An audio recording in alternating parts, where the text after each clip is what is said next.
Hello नमस्कार दोस्तों।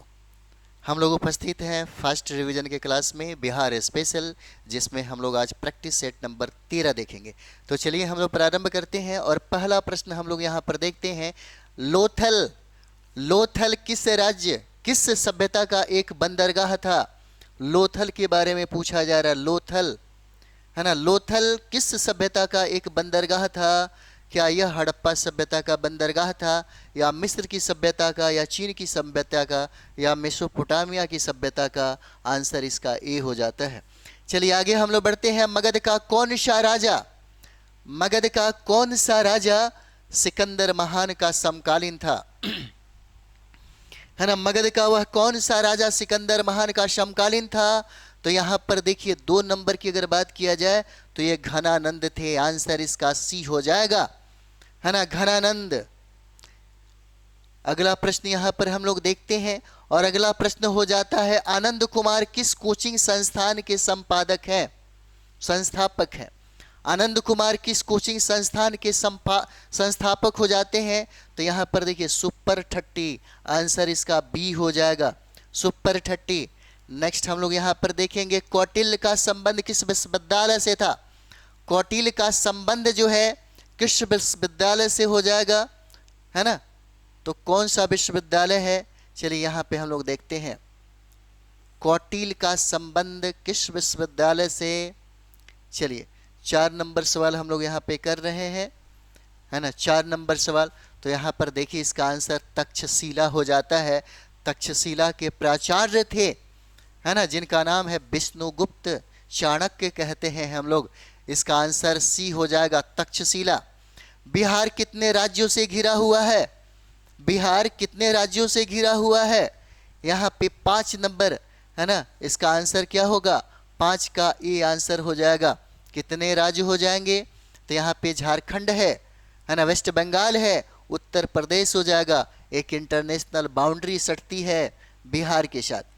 चलिए आगे हम लोग बढ़ते हैं और अगला प्रश्न हो जाएगा, निग्रंथि क्या अर्थ होता है? निग्रंथि का, है ना, निग्रंथि का अर्थ पूछा जा रहा है। बताइए क्या होगा?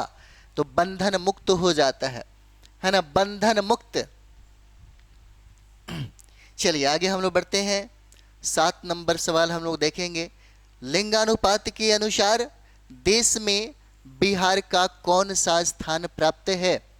लिंगानुपात के दृष्टिकोण से, लिंगानुपात के अनुसार से, है ना, देश में बिहार का कौन सा स्थान हो जाएगा? तो देश में स्थान इसका 25वां हो जाता है, 25वां, है ना। चलिए आगे बढ़ते हैं हम लोग और 8 नंबर सवाल यहाँ पर देखेंगे, लिच्छवी दौहित्र किस गुप्त शासक को कहा गया है? लिच्छवी दौहित्र, 8 नंबर, लिच्छवी दौहित्र जो है किस गुप्त शासक को कहा जाता है? तो ये देखिए समुद्रगुप्त को कहा जाता है। इसका आंसर बी हो जाएगा। किसको कहते हैं? समुद्रगुप्त को, है ना। यदि हम लोग 2100 प्रश्न को देख लिए, अगर 2100 प्रश्न को जो बिहार स्पेशल में हम लोग अब इस सेशन को जो कंप्लीट करने जा रहे हैं, है ना, अगर हम लोगों ने कंप्लीट कर लिया, लगभग 125 प्रैक्टिस सेट है, फिर टाइम नहीं लगेगा, 10 से 15 मिनट का वीडियो है ना। जो बीपीएससी में आपको 15-20 प्रश्न, जो 25 प्रश्न पूछे जाते हैं, बीपीएससी में 25 प्रश्न पूछे जाते हैं, वो कभी गड़बड़ नहीं होगा। आप यहाँ से ही उसको, है ना, कंट्रोल कर सकते हैं, कमांड कर सकते हैं। 2100 क्वेश्चन प्रश्नों का यह संग्रह हो जाता है। चलिए आगे हम लोग बढ़ते हैं, समुद्रगुप्त हो जाएगा इसका आंसर। नेक्स्ट हम लोग यहाँ पर देखेंगे हर्यक वंश। हर्यक वंश का बिंबिसार या श्रेणी के किस साम्राज्य का संस्थापक था? किस साम्राज्य का ये संस्थापक हो जाएगा? 9 नंबर, तो ये मगध साम्राज्य का संस्थापक है।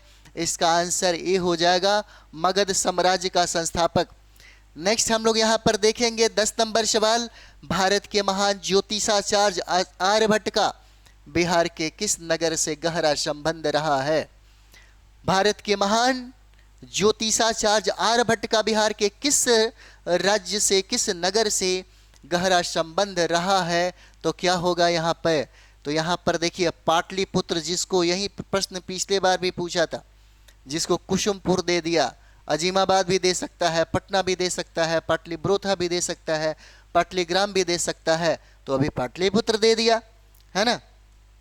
चलिए आगे हम लोग देखते हैं यहाँ पे और ये 11 है बिहार के किस क्षेत्र के संबंध में? बसात्युनल उनसे एक मूल्यवान स्रोत हो जाता है, यहाँ पे मूल्यवान स्रोत हो जाएगा। तो इसका आंसर है तिरहुत, ए आंसर है इसका, तिरहुत ए आंसर। चलिए आगे हम लोग बढ़ते हैं और यहाँ पे हम लोग देखेंगे 12 नंबर, सुदोधन किस राज्य के राजा थे? सुदोधन किस राज्य के राजा थे? 12 नंबर सवाल। तो यहाँ पे देखिए कपिल वस्तु के ये राजा थे, आंसर इसका सी हो जाएगा, कपिल वस्तु के राजा।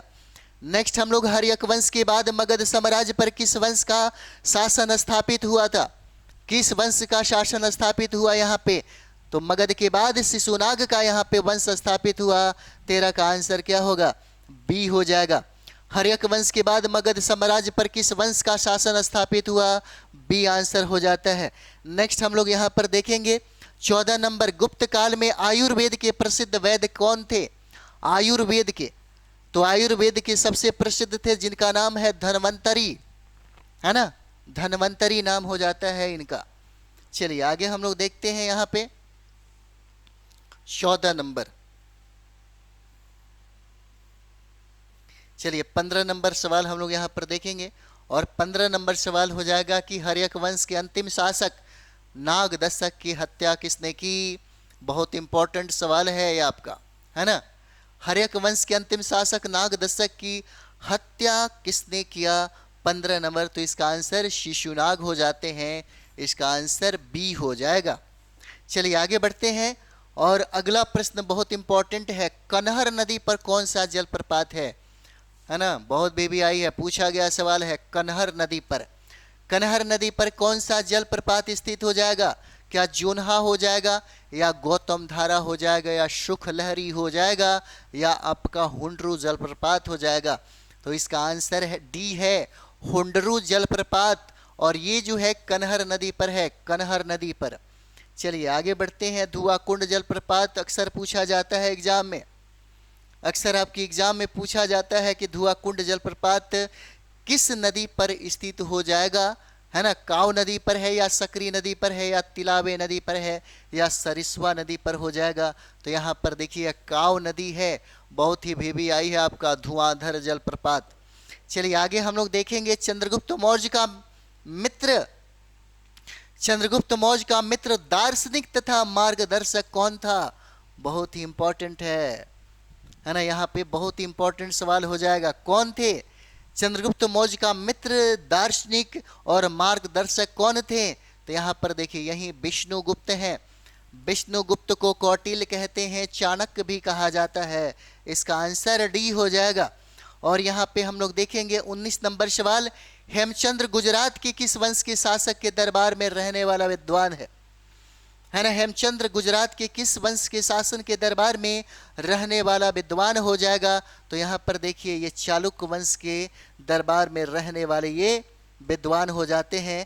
और हम लोग इस सेशन का अंतिम प्रश्न यहाँ पर देखने जा रहे हैं और अंतिम प्रश्न हो जाएगा, हजरत मलिक और शेख मखदूम शाह, है ना, सरफुद्दीन की बड़ी बंदरगाह कहाँ पर स्थित हो जाएगा? कहाँ पर स्थित है? ये नालंदा जिला में है इनका, है ना, इनका जो दरगाह है कहाँ पे?